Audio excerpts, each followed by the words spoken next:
Hello student, आज के इस वीडियो में lesson 11 save water save life at grade अभ्यास पुस्तिका क्लास 8 इंग्लिश के लिए जो आपकी बुक है बच्चों, इसका लेसन 11 हम सॉल्व करने वाले हैं। लेसन का नाम है सेव वाटर सेव लाइफ। बच्चों, ये आपकी न्यू बुक है 2024-25 के सेशन की, जो इस साल आपको अपने स्कूलों से मिली है वह। अब यहाँ पर आपको सभी क्वेश्चन विद आंसर के साथ में बताए जाएंगे। टोटल सभी क्वेश्चनों के सही सही उत्तर इस वीडियो में आपको देखने को मिलेंगे। जैसे कि बच्चों आप देख सकते हैं, सबसे पहले आपको मल्टीपल चॉइस क्वेश्चंस दिए गए हैं। Choose the correct option and right. करना क्या है, सही विकल्प को चुन करके हमें लिखना है। जैसे कि बच्चों फर्स्ट क्वेश्चन आपसे पूछा है the meaning of conservation is. Conservation की मीनिंग हमें बतानी है। ठीक है, तो ऑप्शंस हमें दिए हैं to waste, to save, to pollute, to cut. तो टू सेव मतलब होता है बच्चों बचाना। ठीक है, तो आंसर आपका बी ऑप्शन टू सेव सही उत्तर है। इसके बाद में हम देखते हैं आपका next question. is used to generate electricity and hydroelectric power stations।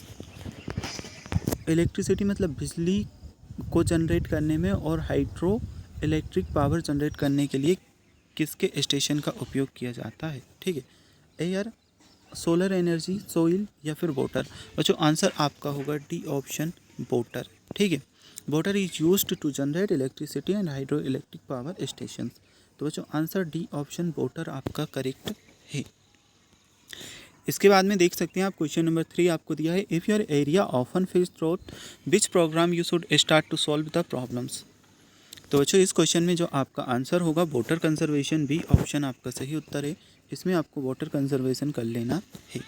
Next हम देखते हैं question number 4 the simple past form of result is. Result की हमें सिंपल पास्ट फॉर्म बतानी है। ऑप्शंस में हमें 4 ऑप्शंस दिए गए हैं। सही जो आंसर है आपका सी ऑप्शन रिजल्टेड आपका करेक्ट आंसर है। बच्चों इसके बाद में क्वेश्चन नंबर 5 आपका आ जाता है a dash dash is artificial man made unit to save water. तो बच्चों इसमें से हमें बताना है कि जो हमारे द्वारा बनाई गई है मतलब पानी की बचत करने के लिए हमारे द्वारा बनाई गई चीज़ इनमें से कौन सी है। रिवर मतलब होती है नदी, सी मतलब समुद्र, डैम मतलब आप समझते हैं, और रिवल्ट। तो बच्चों रिवर जो वो डैम जो है हमने खुद ने बनाया, इसलिए सी ऑप्शन डैम आपका सही उत्तर है। चलिए अब फिल इन द ब्लैंक्स आप क्या जाते हैं, इन्हें देखते हैं। The farmers will store water in their field by buildings a मेथा बांध।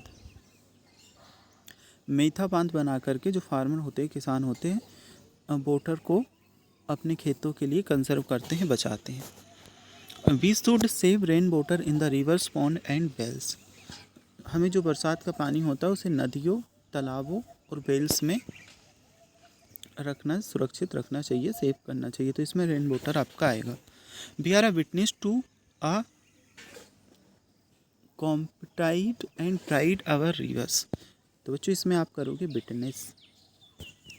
The past form of kept is. Kept की हमें पास्ट फॉर्म बतानी है। आंसर में आपका कीप की हमें पास्ट फॉर्म बतानी है, तो आंसर आपका आ जाएगा केप्ट।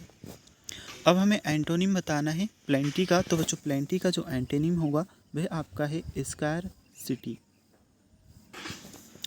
चलिए इन क्वेश्चंस को देखने के बाद में वेरी शॉर्ट आंसर टाइप के क्वेश्चन हैं, इन्हें हम समझते हैं। Answer the following question in one word और one sentences.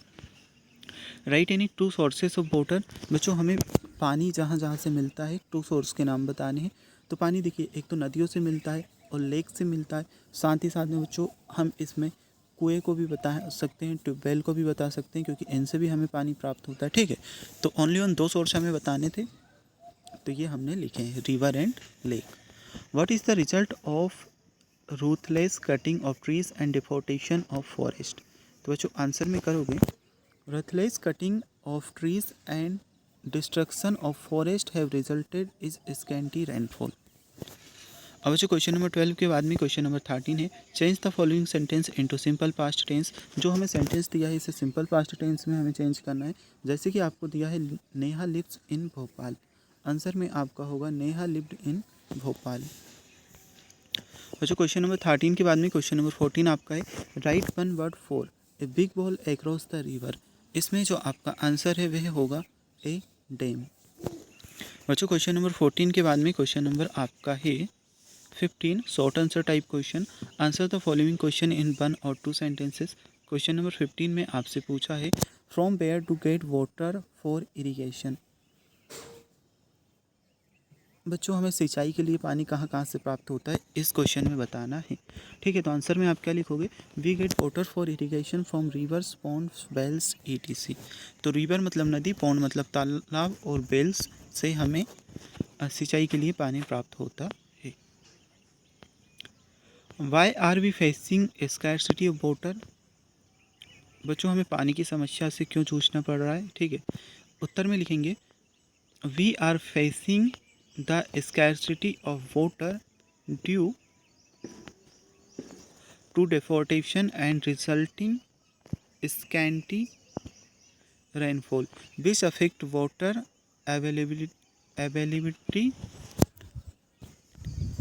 and crop cultivation। Okay, तो ये आप आंसर कर लोगे, we are facing a scarcity of water due to deforestation and the resulting scanty rainfall which affect water availability and crop cultivation। ठीक है, तो बच्चों ये आपका आंसर होगा।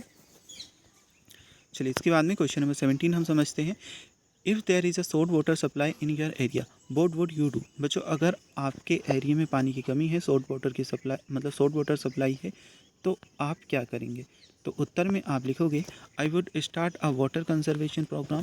मतलब मैं पानी को सुरक्षित रखने का प्रोग्राम, वाटर को कंजर्व करने का प्रोग्राम चालू करूँगा, including harvesting rain water harvesting करके, बिल्डिंग स्मॉल पॉन्ड्स और स्मॉल तालाब बनाकर, deepening and cleaning old wells और जो पुरानी वेल्स वगैरह हैं उन्हें क्लीन करके, and ponds and repairing stop dam to retain water. ठीक है बच्चों, ये आपके आंसर। इसके बाद में हम देखते हैं question number 18। Change the verb from simple present to simple past. इनकी वर्ब हमें चेंज करनी है सिंपल प्रेजेंट से सिंपल पास्ट में। जैसे मोटिवेट का मोटिवेटेड, एम्प्टी का एम्प्टेड, ड्राई का ड्राइड, क्लीन का क्लीन। बच्चों इसके बाद में लॉन्ग आंसर टाइप क्वेश्चन आप क्या चाहते हैं। क्वेश्चन नंबर 19 हम समझते हैं। Right a paragraph on importance of water. Importance of water का हमें पैराग्राफ लिखना है। तो आंसर में आपका होगा trees are crucial as they produce oxygen, improve air quality, conserve water and provide habitats for wildlife. They also combat climate change by absorbing carbon dioxide and enhance our surroundings by offering shade and beauty। तो बच्चों ये आपका complete question number 20 हम समझते हैं। Look at the picture and answer the questions given below. इस picture को हमें देखना है, इसके बाद क्वेश्चंस के आंसर्स देने हैं। तो बच्चों यहाँ पर क्वेश्चन आपसे पूछा है what is the picture about. Picture किसके बारे में, उत्तर लिखोगे the picture is about save nature. What do you understand by 3Rs।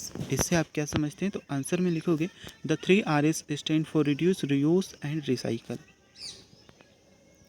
Next है question number 3। What are the 3 things we can do to save our environment. हम अपने environment पर्यावरण को बचाने के लिए कौन सी 3 चीज़ें कर सकते हैं। तो air pollution, water pollution, land pollution. तो जो आपका क्वेश्चन नंबर 3 था इसमें थोड़ी सी मिस्टेक हुई थी। आपको जो अभी मैंने आंसर बताया वह नहीं लिखना है, इसकी जगह पर आपको ये आंसर करना है what are 3 things we can do to save our environment. हम अपने पर्यावरण को बचाने के लिए कौन सी 3 चीज़ें कर सकते हैं। तो पहला लिखेंगे हम सेव वाटर मतलब पानी की बचत, सेव एनिमल्स मतलब जानवरों को बचाना, स्टॉप पॉल्यूशन मतलब पॉल्यूशन को रोक कर। ठीक है, तो बच्चों ये तीनों चीज़ें आपको लिखनी हैं। Make a sentence using the given word. बच्चों जो हमें शब्द दिया गया है इसका प्रयोग करके हमें सेंटेंस बनाना है। तो उत्तर में हम लिखेंगे द नेचर इज़ ब्यूटीफुल।